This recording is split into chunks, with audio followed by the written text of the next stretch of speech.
What's up, guys? Welcome back to the A Dot Show. I hope you had a great day today. It is me, your host, the A Dot. I just want to thank you very much for tuning in. If you're liking, subscribing, sharing, commenting, thank you so much. It's just a new experiment I'm doing for myself, this new show on YouTube. And I like to post every single day, or at least I try to. So yeah, let's just hop right on in. I want to show you the clip of the day, of course. Clip of the day. Hopefully you can see it. It's just yellow, with my little Hollister t-shirt. I know I haven't. I don't think I did clip of the day. Clip of the day, but I can't talk. In the last episode, but you know what? We can't let that happen again. So clip of the day is a tradition. So we got to do that. And I've got to get better, and I apologize. So sorry about that. Anyways, we are on episode 22 now. And there's a lot going on in the world if you didn't know. Yeah, I'd like to just talk about a couple things really fast. We obviously had another tragic event happen.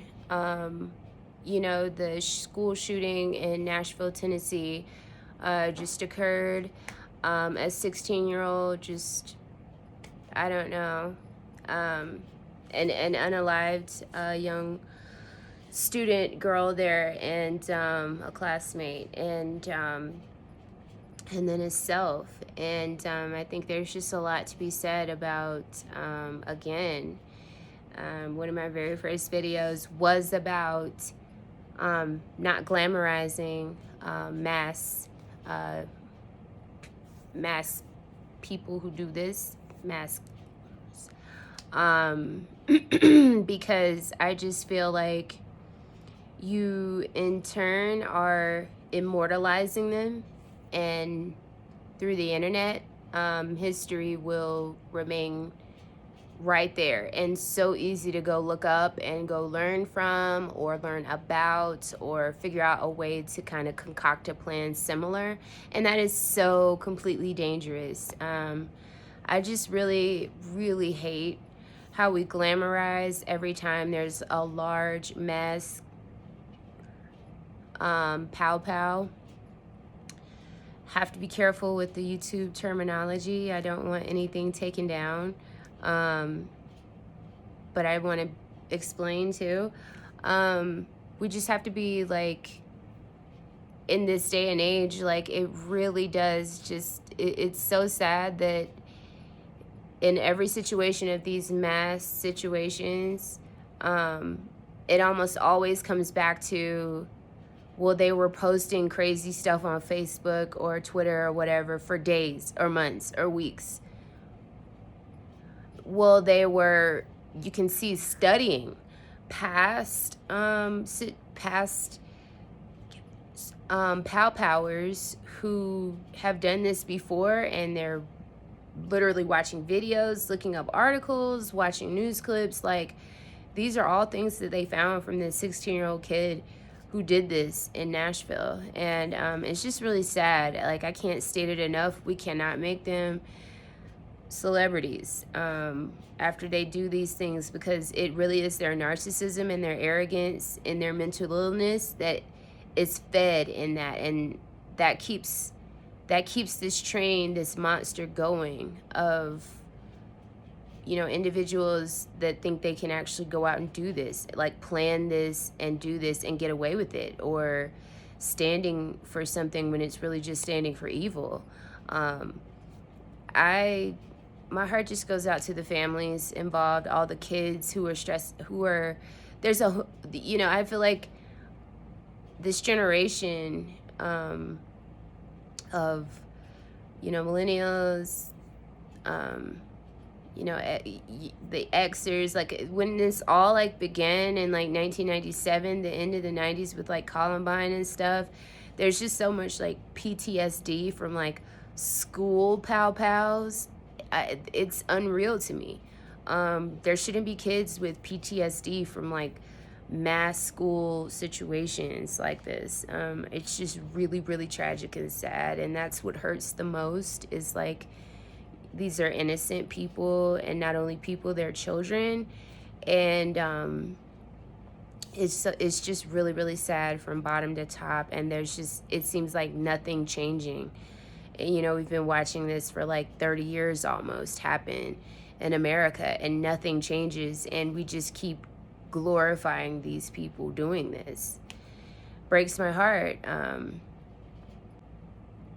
So yeah, it really is just so sad. I'm praying for the families involved. I'm praying for all involved at the school, rescuers and responders. It's just so tragic, and PTSD is such a real thing. It's such a real mental health illness that really deserves more attention in America from in every end of the spectrum, from these mass situations all the way to, of course, the armed services.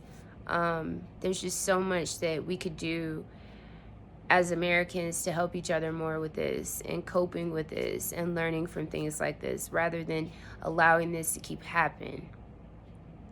So prayers and condolences. Another tragedy in 2025. I hate to bring onto my channel, but it is something that I have to speak on and that I have to put out there and give positivity towards, and hopefully a little bit of optimism for change. Also, I'd just like to say in this episode really quick, our new president, I'm not political on this channel. I'm so sorry. This is not the channel for that. I just speak on a broad term and like a bird's eye view, and I also just give my opinion. But I'm not political. I'm not here for that. I'm just here for opinion and good-naturedness, human kindness, positivity, that kind of thing. But just wanted to throw out there interesting news. Our new president is, or has been, I should say, here in America, has been stating that he is going to release the files of RFK, Robert Kennedy, JFK, as well as Martin Luther King Jr.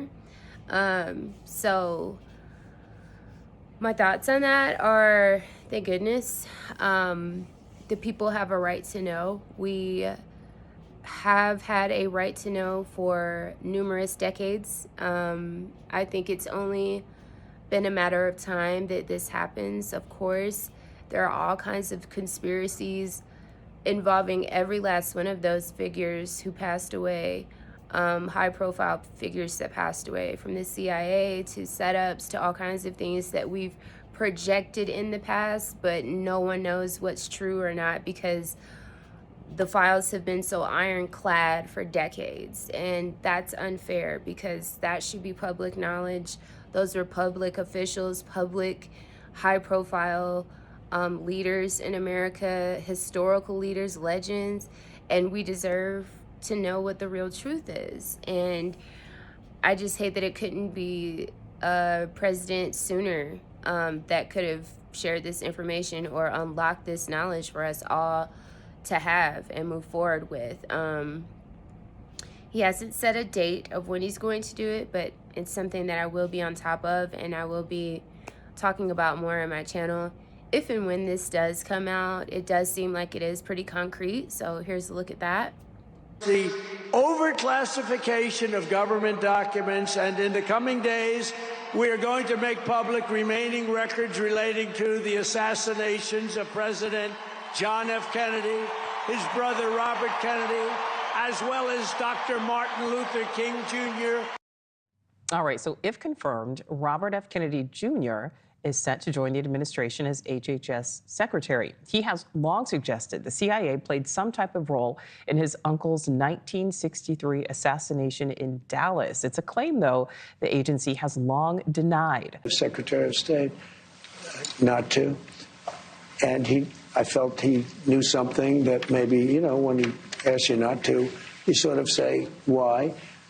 And he felt that it was just not a good time to release him.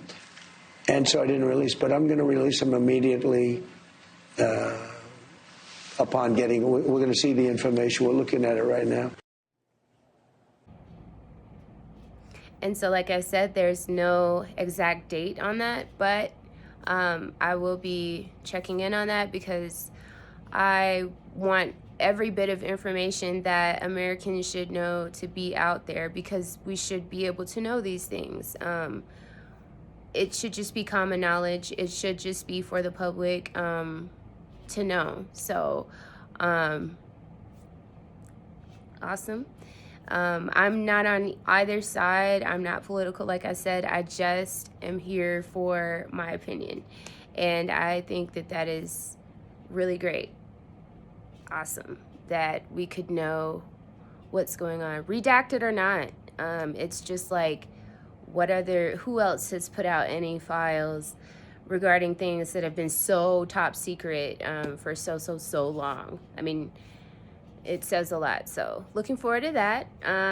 Yeah, and looking forward to seeing you guys again. You can catch me on my next episode. I post every single day, or at least try to. I really do. Things happen, you guys know how it is. But yeah, thank you so much for liking, commenting, subscribing, whatever it is you do. Thank you so much for tuning into the A. Show, and I'll see you again soon. Bye guys. Peace.